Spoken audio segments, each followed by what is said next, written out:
હવે વાત એમ છે કે આ ઘોડીનાઓએ શ્રેયસ અય્યરને T20 વર્લ્ડ કપમાં ચમ નહોતું લીધું. આપણા છેલ્લું જીત્યા ને ભારતમાં જ શું કહેવાય એ રહ્યો કુના હોમે આ ન્યુઝીલેન્ડ હોમે જીત્યા તાણે મને દિયોર એ ખબર ના પડી કે આ ઘોડીનાઓએ શ્રેયસ અય્યરને ચમ ના રમાડ્યો.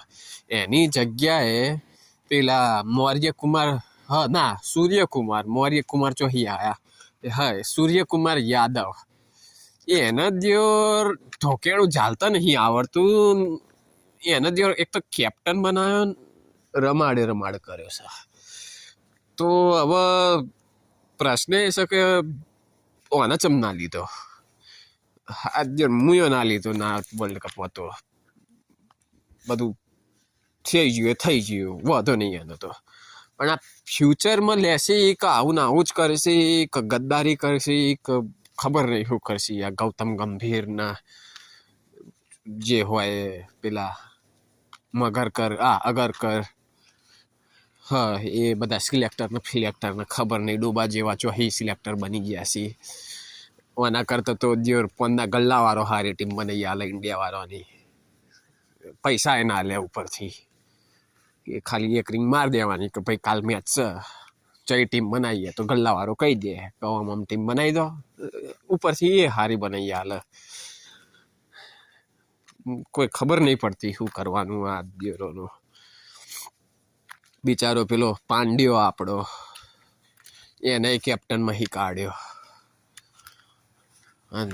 આ પેલા શુભમન ગિલને લાયા છે પાછા કેપ્ટનમાં. અલ્યા દિયોર એ શુભમન ગિલ લોબુ ઊંટિયા જેવું ખબર નહીં માણસ છે કે શું છે. અને જબરું સિલેક્શન કરી છે એટલે વિચારવા જેવો વિષય છે. બરોબર. અને હું તો કહું છું દિયોર આમ ક્રિકેટ બિકેટ છોડીને ભણવામાં દેવાના લાય. ક્રિકેટ બિકેટ બધું છે એ ફોનના ગલ્લાવાળાનું કોમ. કદિયર ફોન બનાવતા કંટારો ના આવે તો ટીવી સામે જોઈ રાખી. બાકી આપણે જે પ્રોફેશનલ લોકો હોય ને એમનું તો આ દિયોર કોમ જ નહીં ક્રિકેટ બિકેટ જોવાનું. એટલે બીજું તો કશું નહીં.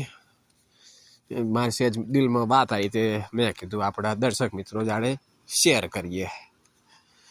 હા કર્યું આવું કશુંક દિલમાં વાત આવશે તો દિયોર આપણે તો યુટ્યુબ ખોલીને ફટાક દઈને મૂકી દઈશું વાત. મજા આવે તો મજા કરો.